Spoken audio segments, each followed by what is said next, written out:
What is up, YouTube? What is up, Jet Nation? Sean back with another episode of the JETS Jets Show. And I wanted to talk today a little bit about how I feel and how you guys may feel about drafting a player that's coming off of a major injury. As always, I got my co-host and number one Jet fan, Grayson the Bear, behind me. Nobody can compete with his Jet fandom. But getting into it, there are a couple players coming off pretty serious injuries that we're looking into potentially drafting. Drake London's one of them, but Drake London looks like he's going to be ready for week one. The guy I'm kind of focused on is Jameson Williams. Now, love his talent. I think he's a phenomenal player. He very well could be the number one wide receiver in this draft class.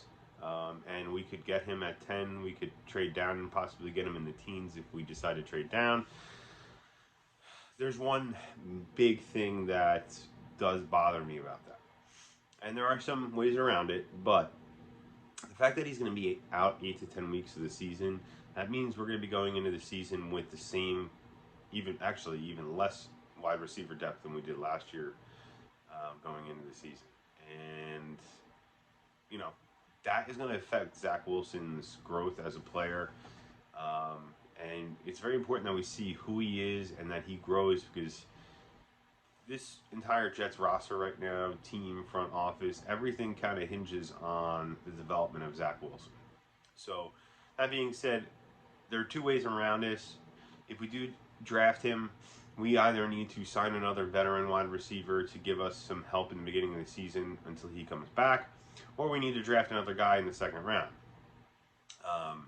to kind of give the depth chart a little boost until he comes back.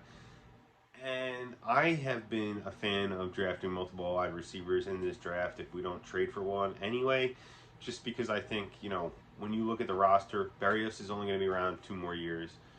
Corey Davis is probably going to be a cap casualty next year, more likely than not. So you're still going to need wide receivers going forward, longer term.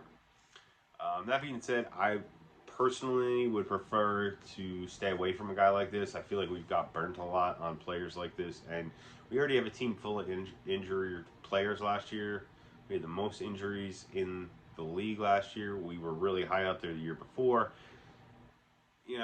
I don't really want to take a risk on a guy that's coming off an injury. Not to say that it's not the right long-term decision. I think short-term, I think we should go a different direction. So let me know what you guys think in the comments. I really want to hear your opinions. You can always reach out to me via email too. If you like the content, as always, you know what to do. And I'll see you on the next one.